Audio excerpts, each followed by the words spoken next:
Hi.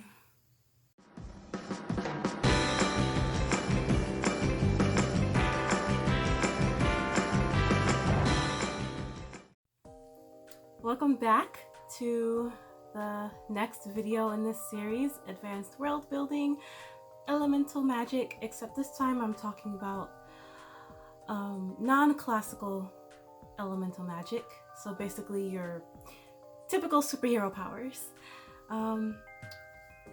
The thing is, it's late, I'm tired, I am busy, and I didn't really have a lot of time to do as much research as I would have liked, so I'm sorry that this video has come so late. And so today is just going to be more conversational, and it's just going to be you, me, and this tea. Literally, it's just tea. We're not going to be gossiping or anything. Alright, so I have my list of superpowers that I wanted to discuss. I think there's like 24 that I listed, and if I weren't teaching 2 classes this semester, I probably would have prepared more. So here we go. Alright, so the first one I listed was poison and venom. So I think we can all think of a few characters who have the powers of either poison or venom. And I grouped them together even though they are kind of different. I think people sort of kind of think they're the same, like interchangeable sometimes, but in nature, if an animal is poisonous, that means it's poisonous to touch. Like if you touch it, then bad things happen. And if venom is, I don't know, like from a bite. I don't know if you can get venom from any other way. The first thing that comes to mind is a snake bite. So if the animal bites you and it's toxic, then that's venom. So if your character, say, oozes poison from their pores, then they are poisonous and not venomous. If your character bites someone and then the person that they bit gets sick, then your character is venomous. Honestly, what came to mind was Batman and Robin.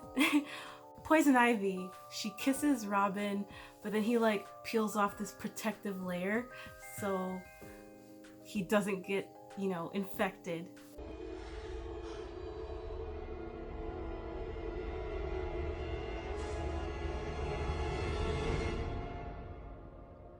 Bad luck, I'm afraid. Time to die, little Robin. I hate to disappoint you, but rubber lips are immune to your charms. I thought, little kid me thought that was so smooth, and also little kid me had a crush on Robin, so. Teleportation is what I want to talk about next. So I think the sun, I never filmed this late, so I've never had this issue, but this sun, Jesus Christ. Teleportation, this was a superpower that I really liked as a kid, and I remember watching like Nightcrawler. Jackie, leave. Let's get him out to the car. Exit's not clear. We don't know how many there are. Post 5 secure.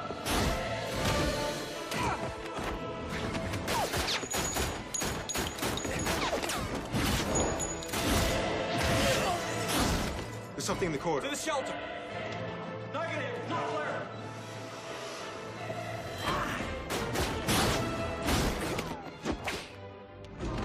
It's outside the Oval Office. Lock this place down.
I remember watching Nightcrawler and thinking like, that's such a cool idea. And that was the first time I think I paid attention to like superpower limitations. Like he can teleport to a place that he can see or a place that he's been. But if he couldn't see it or if he has never been there, then he could, like he said, he could end up in like a wall or something. And I thought, wow, that sucks for him. But also I think that made it like cooler for me. And I don't think I thought of it like that at the time. But limits make magic systems much more interesting. If you have a character who can do anything ever, you know, without any limitations, it's really boring. Alright, so next I have telekinesis, telepathy, and mind control. And I grouped them all together because it's all like doing stuff with your mind. And I think it kind of makes sense, like if, well, I don't know, maybe not. Maybe if your character can do one, they don't necessarily have to do the other. But if you group them together, then I would understand. I've always wondered, like, if this were possible, if you could move things with your mind, or control people with your mind, or read other people's minds, what part of your brain would you be using? This is one of the things I would have researched before doing this video. But alas, both of my classes have final papers due, so grading came first. But you know, you have to kind of wonder, sorry if I'm in a different spot, I had to like get up and do something and then come back. But anyways, for characters who can like read minds, like what a burden. Like Suki from True Blood. The show did a really good job at portraying that, I think, in a realistic way. Like hearing everybody talking at the same time.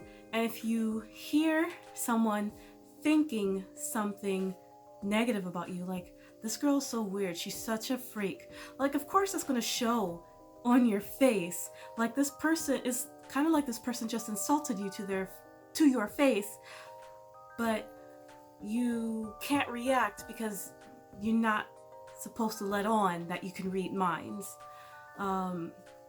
That's not a burden I would ever want. Like, some people might say, oh, I would love to read minds. I don't want to know what goes on in other people's minds, even if it's just me and one other person in a room. I don't want to know that other person's thoughts. That's their private thoughts. I wouldn't want anyone in my head.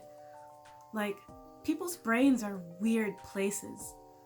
Like, there are a lot of thoughts that go in and out that just kind of like, they make no sense. They're just like, there's just things that need to be locked in your head and that do not need to come out. And I know for a fact that if I could read minds, like I would never see anyone the same ever again. And that sounds awful. I wouldn't want that. And if I ever wrote a character that way, gosh, that'd probably be one of the saddest characters I ever wrote. They'd be so miserable. Okay, so darkness and shadow. This is interesting. The first thing that comes to mind, I think, is combining it with teleportation. And I think that's kind of a weird thing. I think it doesn't come to mind because it's common, because it's not all that common. I think it comes to mind because it sticks out, because you're putting a limitation on teleportation. They can only teleport from shadow to shadow. And then you can add that to that other person's shadow, darkness ability, which has been portrayed a number of ways. I'm thinking of the parody of it in Powerpuff Girls when they each had their own powers and Buttercup could not leave the shadow.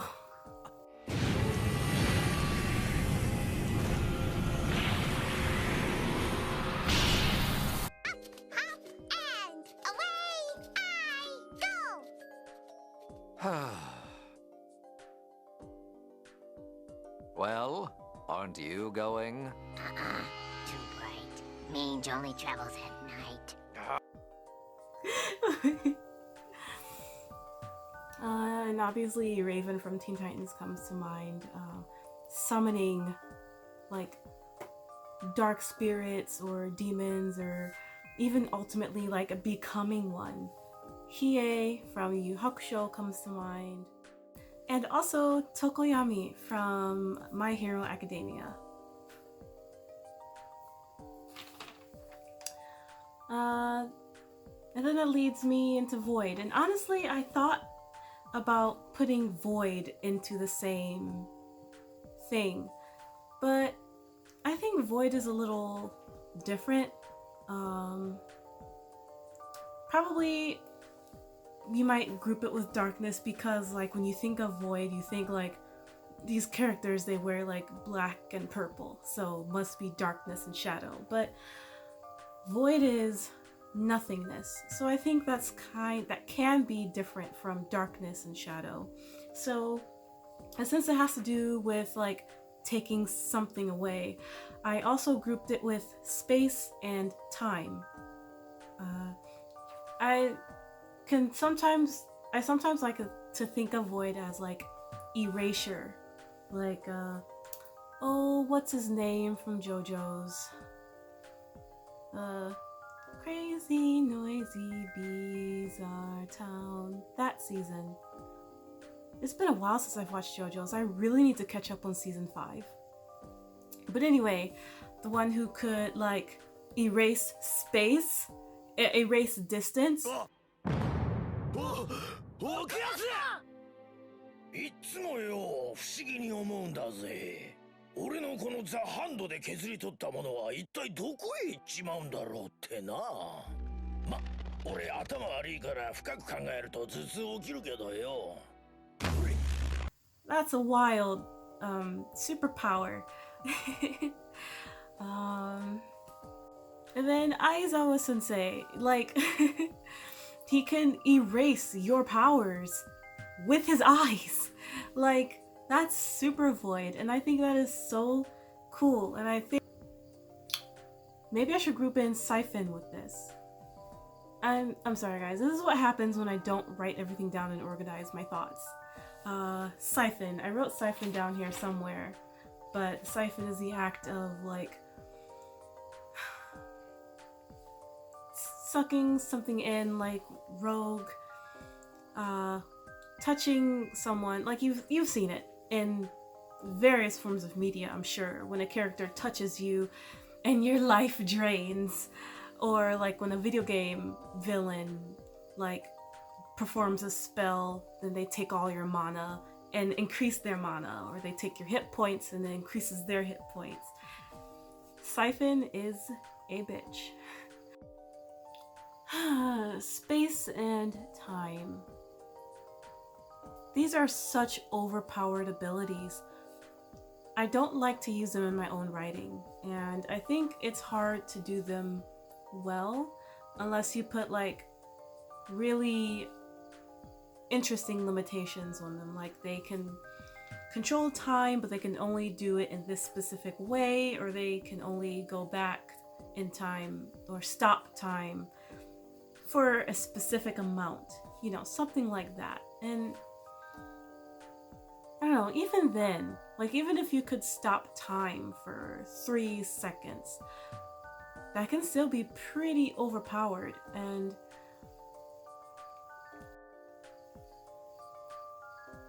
but like seriously, how, if you have characters with all these sorts of different powers, like how do you give one of them the power of time and then not have that person be like the automatic winner of everything?